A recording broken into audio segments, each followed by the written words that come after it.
Hi, Luis. Good evening. Good evening, Miss. There. Well, let's wait a couple of minutes, see if somebody else shows up. Okay, Miss. Yeah.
Okay, guys, so we're going to get started.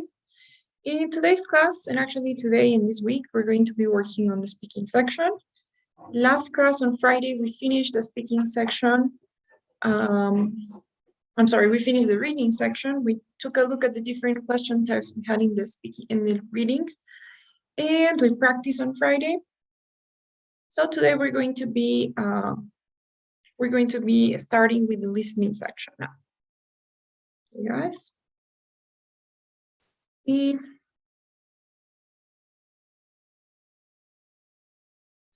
Does anyone have any questions before we start?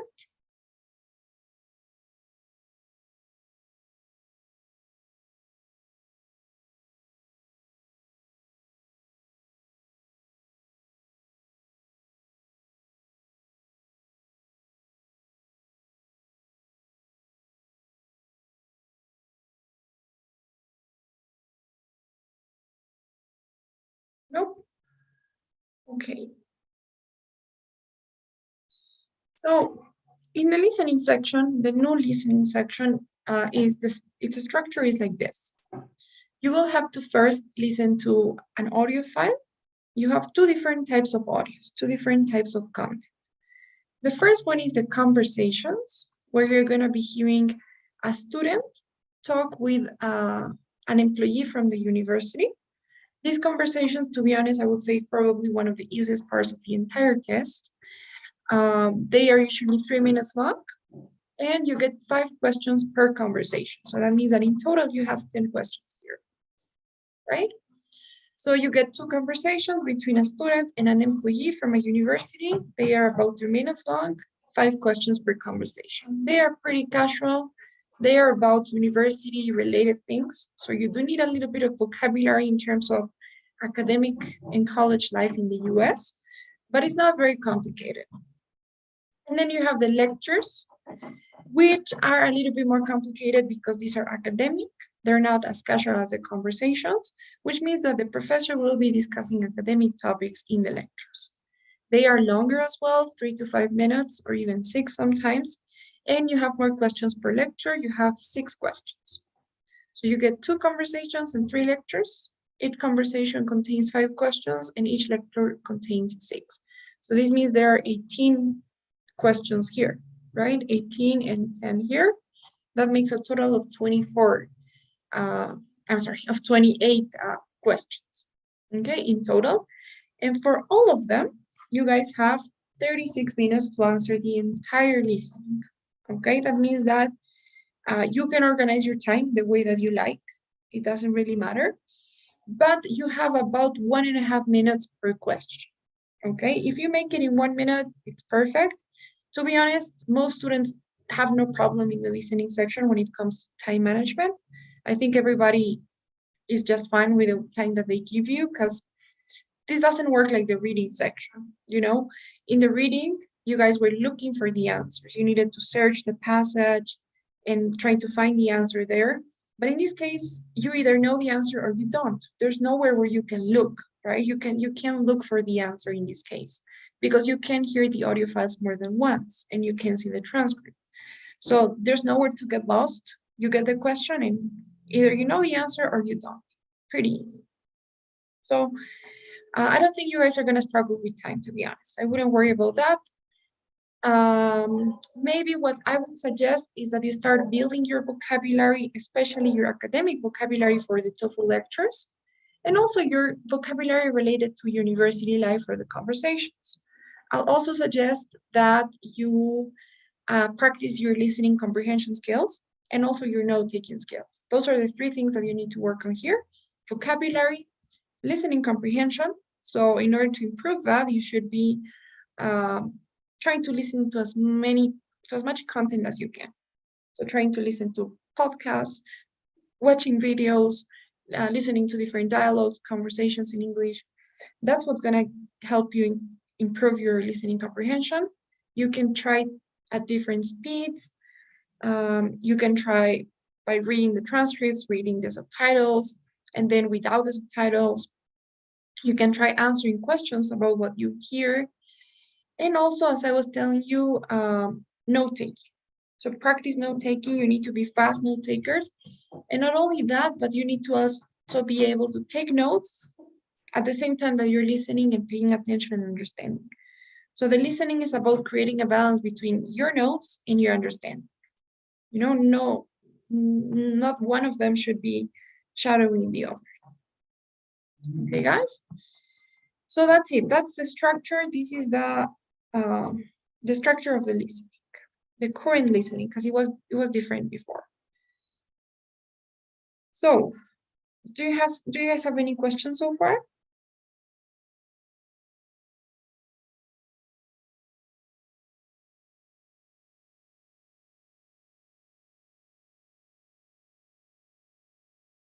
No? Hey guys. So today and tomorrow we're going to be working on the conversations. We're going to be practicing and looking at the conversations. And on Thursday and Friday we'll be doing lectures. Okay, guys? So let's start with these conversations. First of all, what are these conversations about? How are these conversations? How do they work? Well, in these conversations, what you guys are going to hear is a student from an ex university, it doesn't really matter which university, but a student and somebody that works for the university. They are the ones that are going to be having the conversation, a student and a university worker or a university employee. Okay, and you may be wondering, so what are they going to talk about? What they are going to talk about is always going to be something from the student's perspective. So it's always that the student could either have a problem. So the student could have a problem. For example, let's say that the student, I don't know, let's say that the student doesn't understand an assignment very well. Who do you think the student is going to go talk to in the university about the assignment? If the student doesn't understand what to do for the assignment?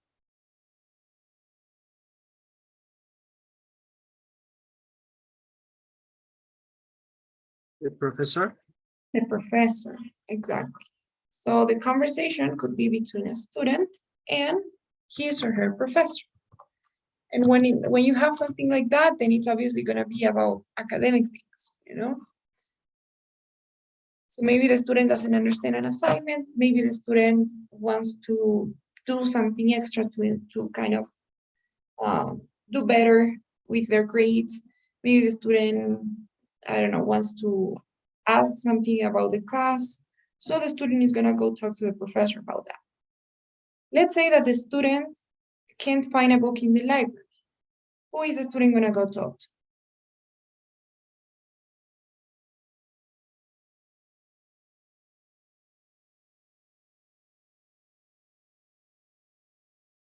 The librarian, right? If the student can find a book, maybe the student has an assignment and they have to do research, but they can't find the book. So they're probably going to approach the librarian and ask about it.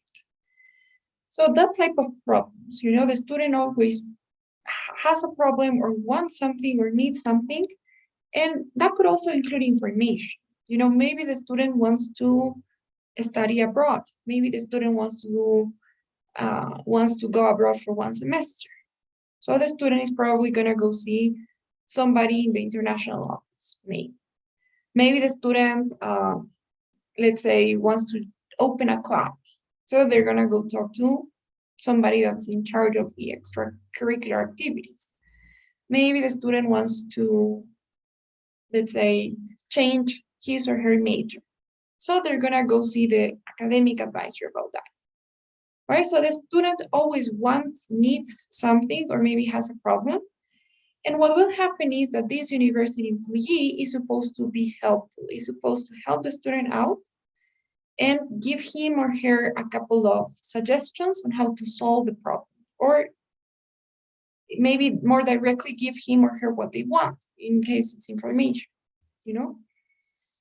So that's what the conversations are gonna be, okay? It's always between a student and a university employee about a problem, a want, or a need that the student has. Okay, guys? Is that okay so far?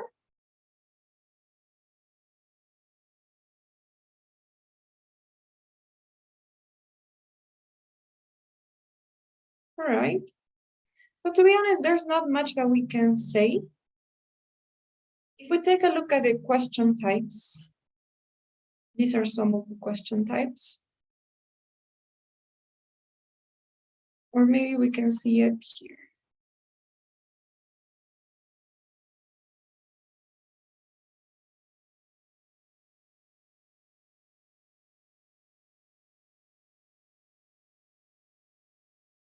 Okay.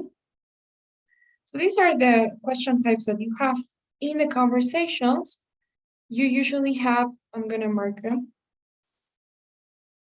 The main idea question, which here it says the guest content. That's the main idea question. That basically asks you for the main idea of the entire conversation. Then you have the guest purpose question, which basically asks you for the reason why somebody said something. So why does the professor say this? Why does the student say that?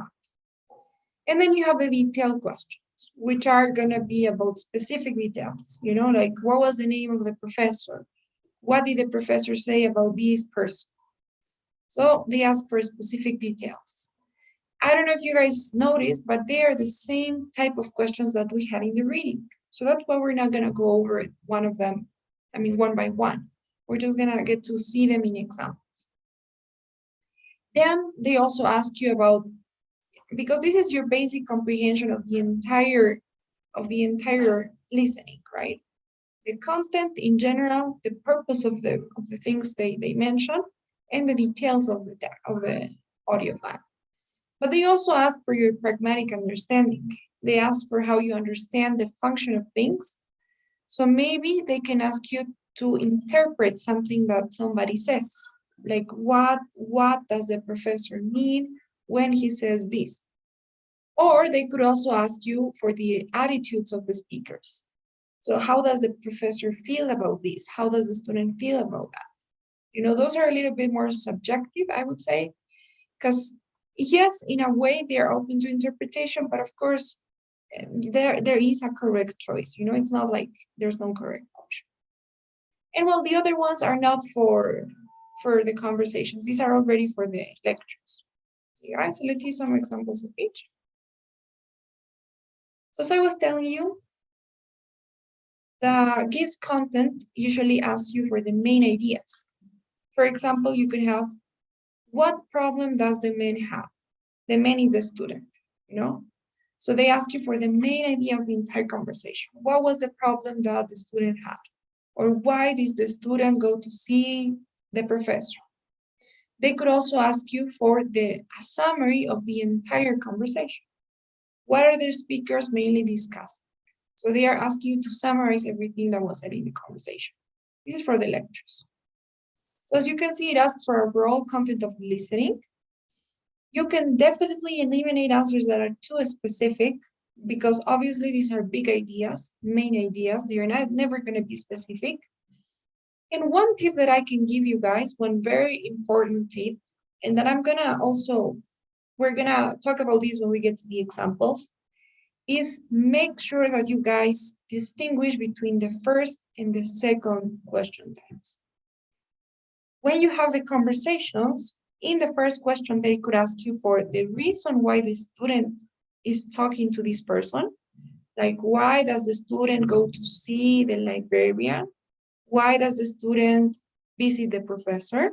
In that case, they are asking you about the problem, the need, or the want that the student has, right?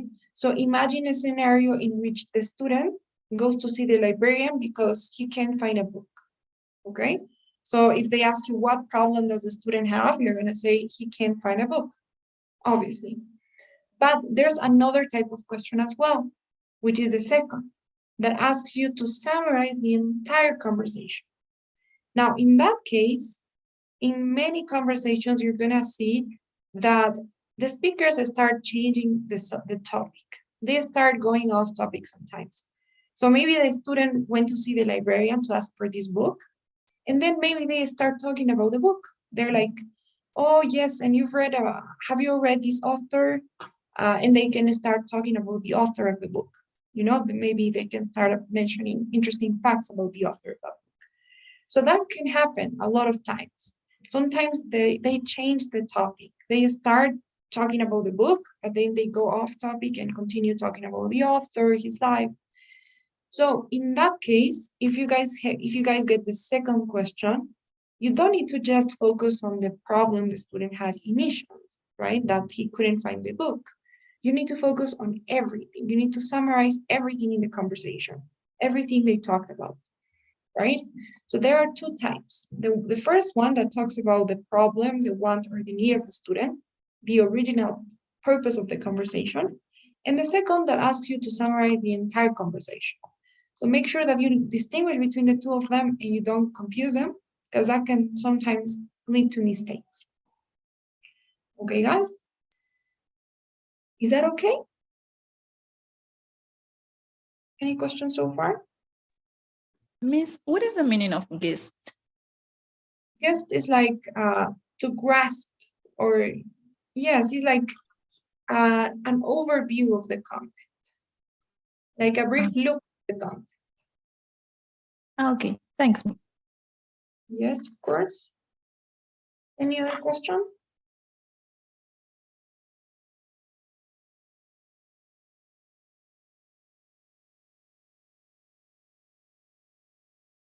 Okay. So the next type, the pragmatic understanding.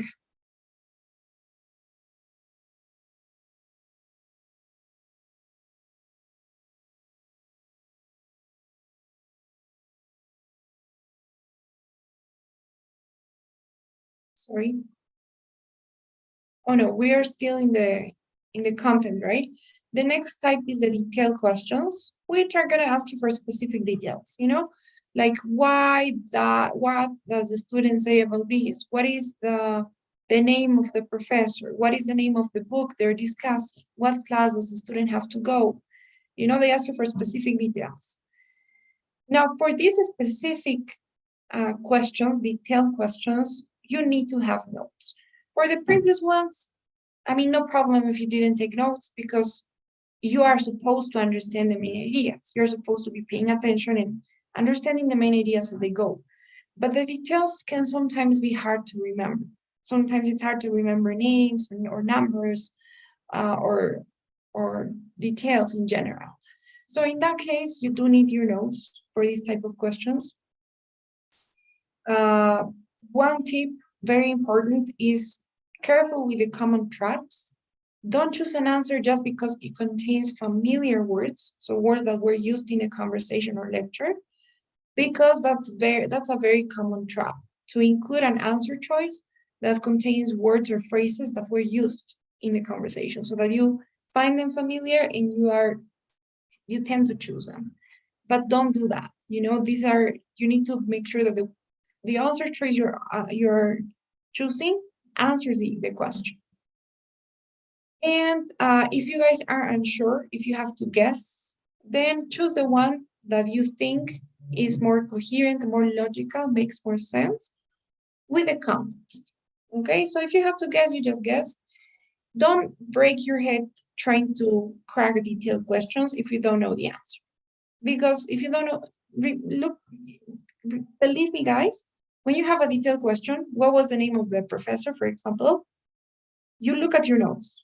If you have it there or if you remember, you answer the question. But if you don't, then tell me, how are you going to actually answer that question if you don't know the answer? You can't. You can listen again. You can do anything about it.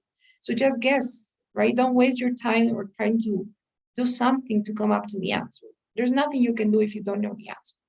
So that's why you need to practice taking notes. But if you don't know the answer for these questions, there's really nothing you can do. It's a little bit different with the other ones, because you can still try to think about the other ones, but this one doesn't require any thinking. It's just knowing the answer and selecting that. So don't waste your time in detailed questions when you don't know the answers. And then there are some that are going to ask you to understand the function of things. For example, what does the professor imply when he says this? What is the reason why the professor mentions that? Why does the student say this? And then you listen again to some part of the conversation. So a portion of the passage or the audio is often replayed. So you listen again to this part of the conversation. So what you need to remember for these type of questions is that the answer is not going to be explicitly mentioned in the audio. It's the same as inference questions or as purpose questions in the reading. The answers are never going to be there, but they are sometimes suggested, implied. You can interpret what the speakers say. For example, if the professor says, or the student says, do you know where the post office is? So if you have this question, maybe it says, that the speaker could be trying to find out if he or she would give directions to someone who should go there. So, for example, if you have this question, maybe you can infer that the student wants to send an email, right, or a mail in this case. So it's not something that's explicitly in the audio. The student is not going to say, hey, I want to send a mail, but you can interpret what they are saying, right? So that's understanding function. And finally, we have understanding the attitude of the speakers. In order to answer these questions, you need to understand the content beyond the words, understand the feelings, the emotions, and listen to the tone of the voice of the speakers. Because they ask you about the professor's attitude, the student's opinion, the student's attitude. So these are, again, things that are not explicitly said, but that you can infer. You can infer from the tone of the voice, from the words that they're using, from the context. So one tip that I can give you here would be make sure that the answer that you choose is positive, because most of the time you won't have negative answers, like what is the professor's attitude? So if you have options like the professor is mad at the student, the professor is angry, the professor is, I don't know. If you have a negative attitude, it's probably not going to be the one. Remember that the professor is supposed to be helpful and the student is supposed to be nice as well. Everybody's going to be nice. So you don't have any negative attitudes in the conversations. Okay, guys? And those are the different question types we have in listening. What do you guys think? Do you have any questions, any comments so far?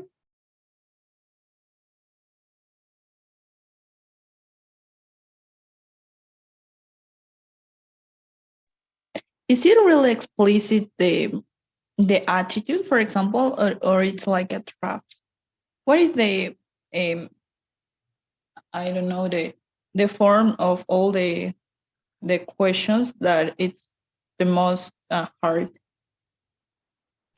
Now, the hardest question I would say is probably going to be detail, because it requires a lot of focus when you're listening, a good memory in case those are specific, very specific details, or taking good notes. So I would say detailed questions, at least they were for me the hardest one. But to be honest, I think that you guys are gonna find these conversations relatively easy. We're gonna see some examples, and it's gonna be clear then. Okay, thanks, Miss. Yes, sure. Any other questions so far?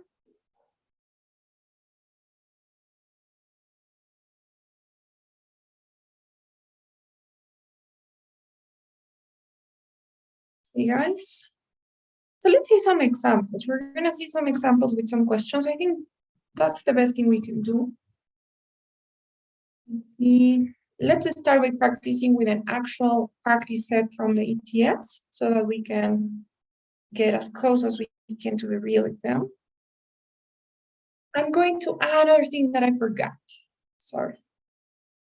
For your notes, first thing I would suggest, you just need one piece of paper, maybe one piece of paper, 2 pages, to take your notes for the conversations, because they don't require much space, and you honestly shouldn't be taking too many notes. I don't want you guys to create a transcript of the conversation. I want you to focus mainly on listening, all right? Don't take so many notes. To be honest, just take notes on the details that are hard to remember, things that you know that you are probably gonna forget. But everything else, just pay attention, because it's only 3 to 5 minutes, well, 3 to 4 minutes. So it's something short that you can always understand. The vocabulary is easy, so just pay attention. And if you guys are gonna take notes, divide your notes into 2, something like this. So on one side, you're gonna take notes of what the student says, and on the other one, you'll take notes of what the university employee says. So for example, let's say the student can't find a book. Let's continue with that example. So the student goes to see the librarian, right? Maybe you can write down here librarian. And the student is like, hey, I'm sorry, but I'm looking for this book called, and then you have the name of the book, name. And I can't find it in this section of the library. So you've heard all of that. You don't need to take notes on the student is looking for the book. No. You would write down the details. So you write down the name of the book, and maybe the student says, I can't find it on the third section of the library. And then you write down the third section. And that's it, the details, right? And then the librarian says, oh, but I think books related to history, we moved them to the fifth section of the library. So you maybe can draw a line, fifth, right? Have you already looked there? You don't have to write that down, right? And the student says, oh yes, I also checked the fifth section, but the book's not there, right? So the student has checked the fifth section, but it's not there. So you don't have to take notes on everything. That's what I mean. Take notes in an organized way. Take notes about the emotions if you're able to catch them as well. Maybe the student is surprised that they have moved the books. Maybe the student, I don't know, maybe the student is unhappy about paying something that he has to pay, right? So, or maybe the student is happy or is excited about joining a club. So maybe you can take notes on those certain things, but try to follow this structure. A student, librarian, or a student in university worker, you go back and forth, and you take notes mostly of the details, right? You don't write down the big ideas. Is that okay? Any questions now?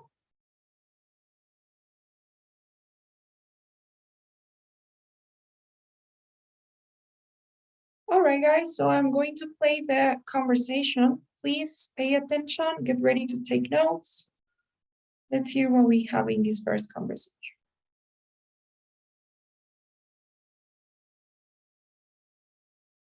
Listening section directions. The listening. Listen to a conversation between a student and a professor. Hi, Professor Mason. Do you have a minute? Yes, of course, Eric. I think there was something I wanted to talk to you about, too. Probably my late essay. Ah, that must have been it. I thought maybe I'd lost it. No, I'm sorry. Actually, it was my computer that lost it, the first draft of it. And, well, anyway, I finally put it in your mailbox yesterday. Oh, and I haven't checked the mailbox yet today. Well, I'm glad it's there. I'll read it this weekend. Well, sorry again.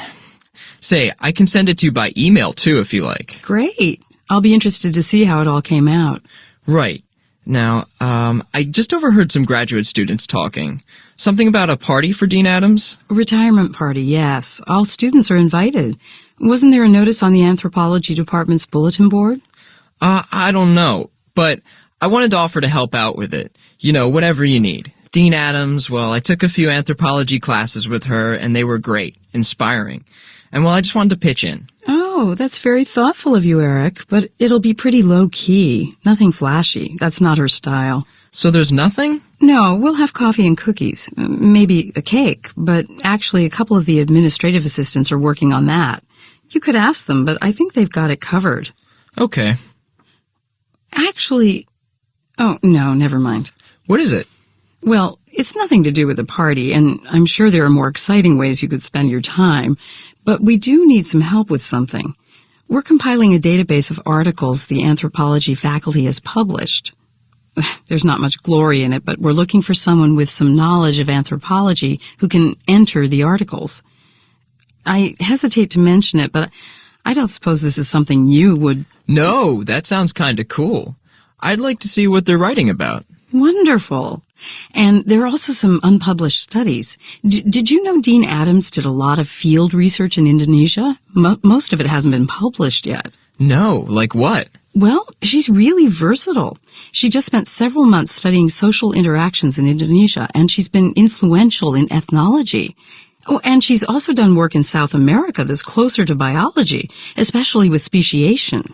Not to seem uninformed. Well, how species form. You know how two distinct species form from one, like when populations of the same species are isolated from each other and then develop in two different directions and end up as two distinct species. Interesting. Yes. And while she was there in South America, she collected a lot of linguistic information and songs. Really fascinating. Well, I hate to see her leave. Don't worry, she'll still be around. She's got lots of projects that she's still in the middle of.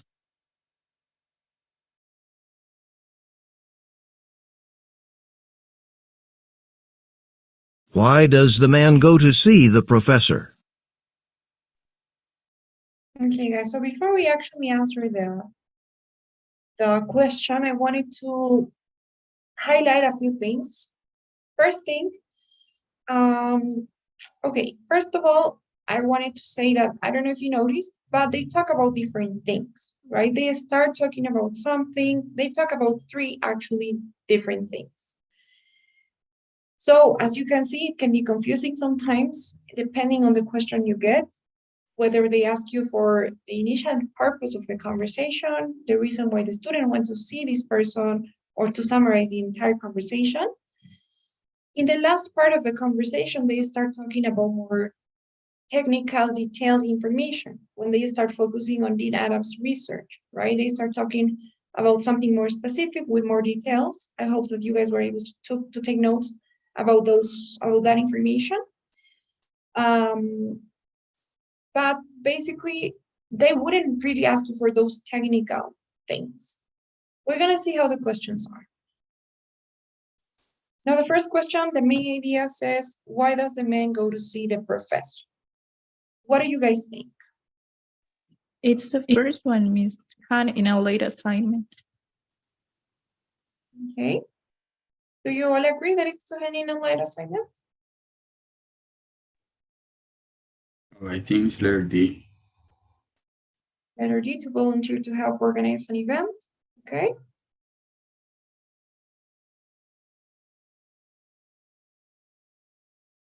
You guys, so maybe we can leave that part again.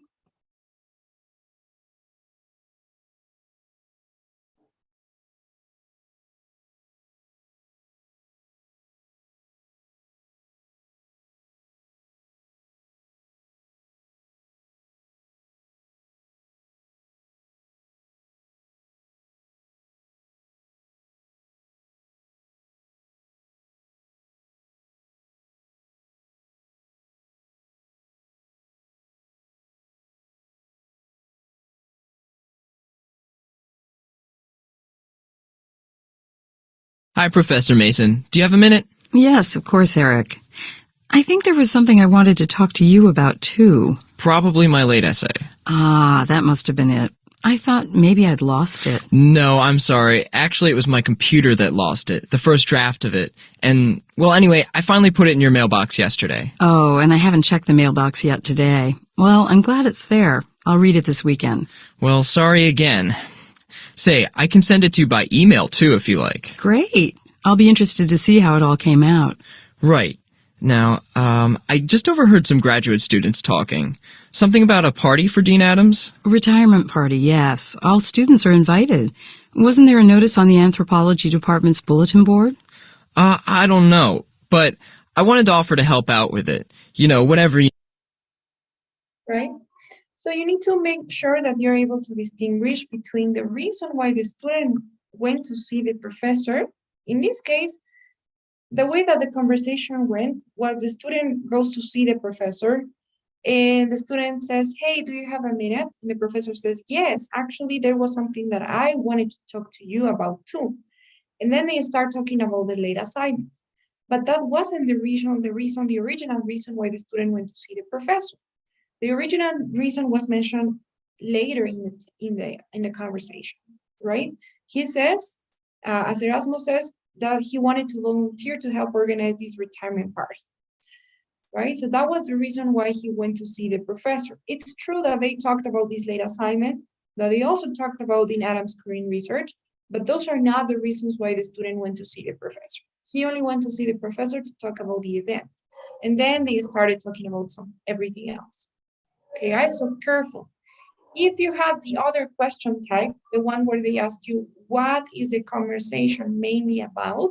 Things would be different because you would need to choose an option that includes everything, the assignment, the research, and the event, right? So careful with this first question. It can be tricky sometimes when you're not paying close attention. Okay, guys, is that okay? Do you have any questions about this?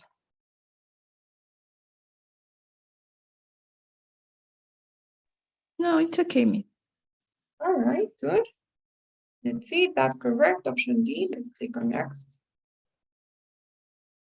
How did the man learn about Dean Adams's retirement? A detailed question. What do you think?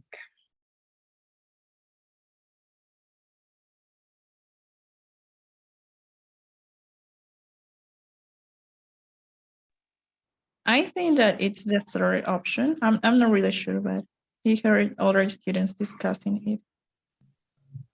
Okay. Do you guys agree? Yes. Yes, right? Very well.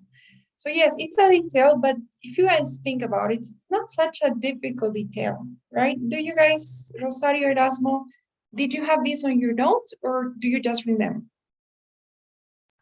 Just for discarding Okay, just And case. yes, I think I've heard something like that. okay, so you remember. So I remember as well, to be honest, because I remember that he says, I overheard some students, right? So he heard other students talking about this party. And you know how tricky this is? When they mention option B, this is true, this is actually true information, but it's not the answer to the question because the professor says, actually, the announcement for the retirement party was posted on a bulletin board, I think in Dean Adams' class or something. And the student says, well, I don't know, but he wanted to volunteer, right? But he didn't learn about the party that way. He didn't learn because he read it in the bulletin board. He learned about the party because he overheard other students. So careful with those type of traps as well, because it's not about finding the option that's true. There could be more than one option that contains like veridic information, right? But you just need to find the one that answers the question. So careful with that those type of traps. Also, as Erasmus says, eliminating options is a good idea. For example, you can totally eliminate option A because they don't talk about emails, right? They talk about emails in the beginning when they were talking about the assignment, but then emails are not mentioned anymore. And Dean Adams is already retiring, right? So I don't think she has a class. And I don't think that the student is in her class if she has one. So yes, option C it is. Is that okay, you guys? Any questions?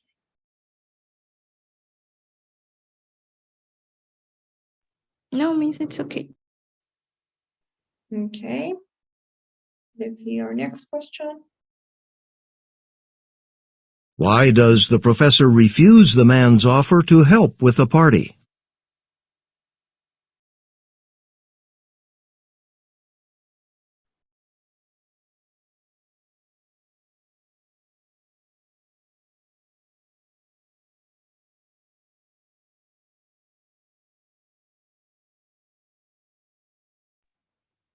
I think that it's the third option. The party doesn't require much preparation because she mentioned like nothing flashy. And number B and letter B also. There are two Okay. answers. B and C. Yeah. Perfect, you guys. Great. Okay, so about the third option, the party doesn't require much preparation. It's true. Because as you said, Rosario, she says it's nothing flashy, it's just cookies and coffee, very low key. So it's not a big thing, that it doesn't require much preparation. Now it says click on two answers. That's correct as well. Now Erasmus says option B. What do you guys think about that?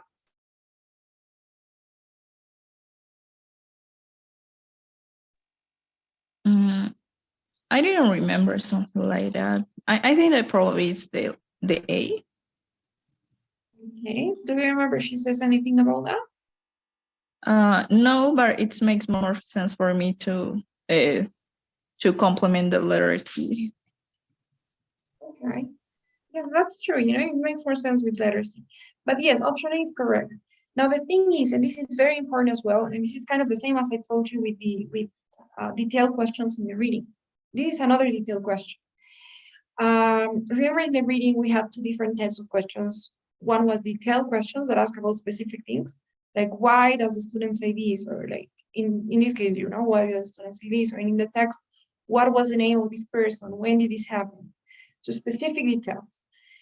And there's another type which is called inference questions, when you have to interpret things, right? And that's when you have to draw conclusions, connect ideas, connect the dots, and come up with your own interpretation. But this is not the second type. This is a detailed question. So that means that the information needs to be something that was explicitly said, explicitly mentioned by the speakers. Now, in this case, even though you could maybe infer that she prefers that he spends his time on another project, she didn't explicitly say that. What she said was that it's nothing flashy, that it's something low-key, just cookies and coffee. And she also says that there's a couple of administrators that are already doing the event or planning the event, because she even says you could ask them, but I think they got it covered, she says, right? I think that it's already done. So that's what she said. She says that there are two administrators that are already working on the party and that it's nothing big, right? It doesn't require much preparation. Now, don't make any interpretations, don't draw any conclusions, even though she does mention that she wants him to do the project.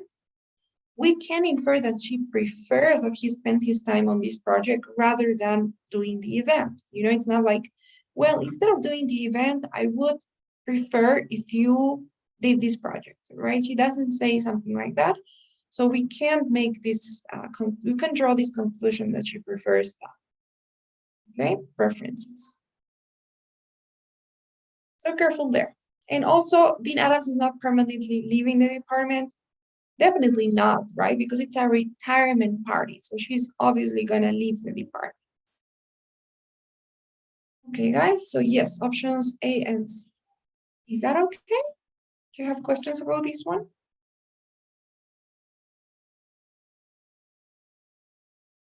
It's okay, Miss. All right. Next. Why does the professor talk about speciation?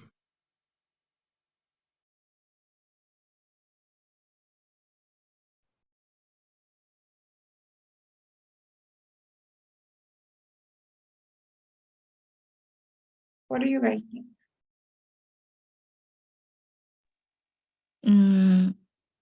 It could be the letter D, to demonstrate how varied Dean Adams' research has been. Because I remember that mentioned a lot of speciation. Okay. Do you guys agree?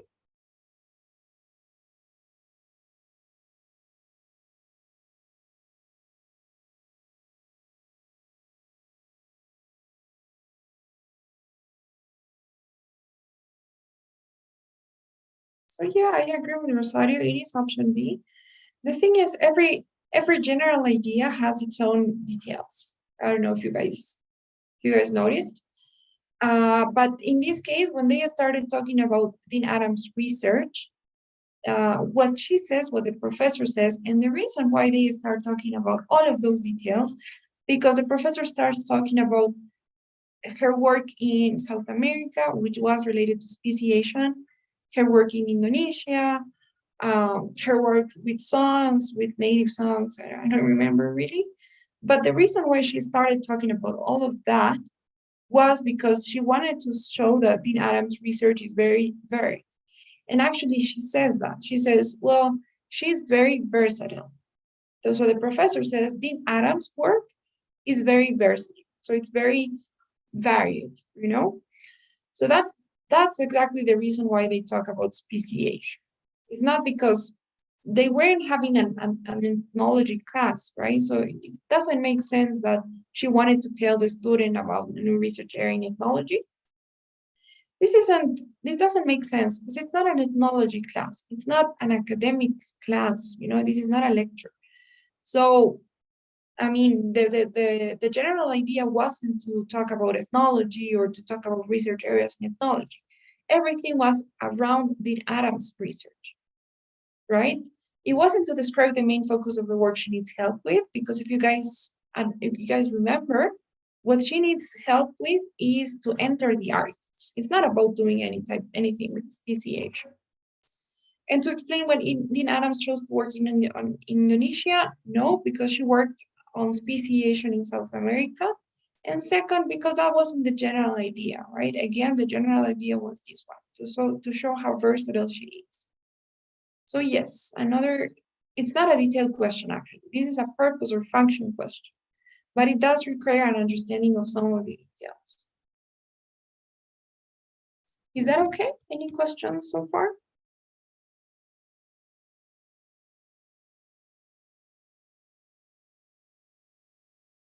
All right, and our next question.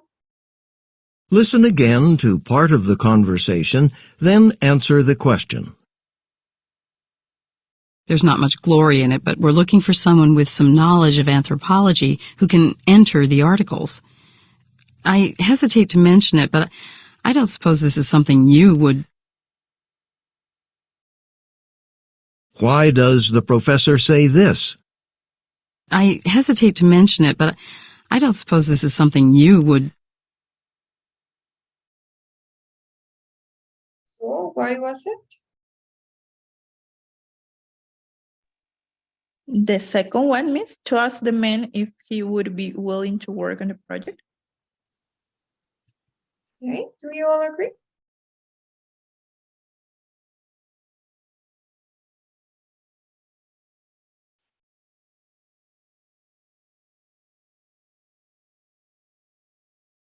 Yes, Luis Erasmo?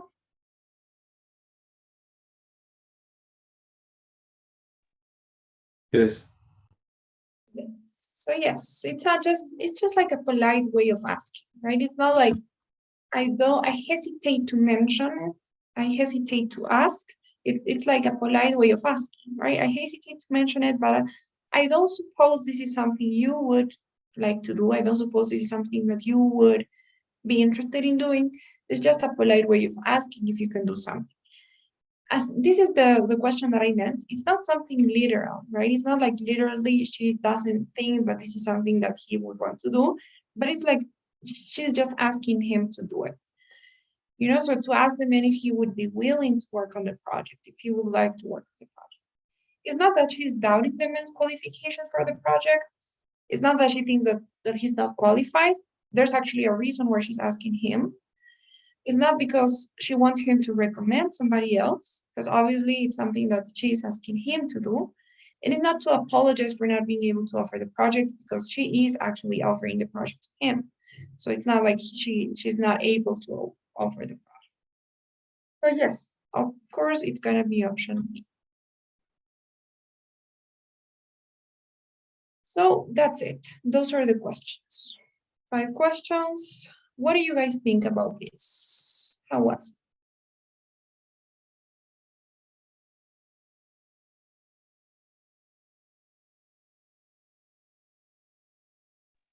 You really have to know a vocabulary, right?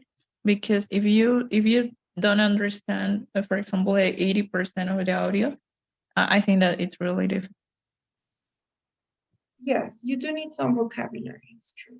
Yeah, it really helps me the PDF that you send me, Miss, the vocabulary, the TOEFL, because to hand in, or there is some keywords that I didn't know, but now yes, and it was so more easy for me. Okay, so yes, actually, it helps to have vocabulary related to this type of university experiences, and we're going to see that more in detail tomorrow, because sometimes you're going to have conversations about like accommodation, for example. So you need to have certain vocabulary related to that, or about classes, or in this case, right, assignments, about everything related to university, so the bus service, things like that. And it's the same as in the speaking section. In question 2, I don't know if we haven't done that part of the speaking yet, but you will see that you'll need that vocabulary. So yes, I'm glad that it helped, but it's just practicing again, because vocabulary building consists in practicing listening and reading as well. But yes.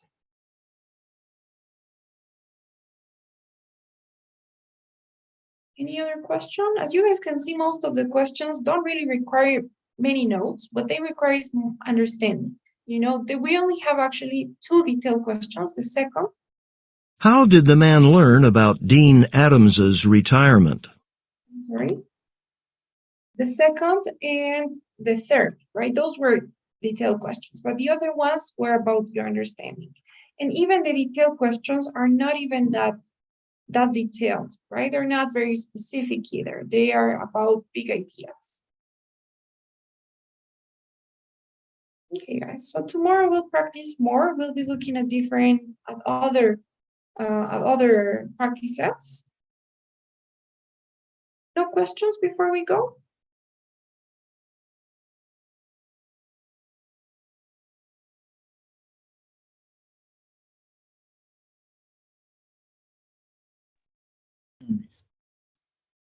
Okay, guys, so please don't forget today's daily survey as you go.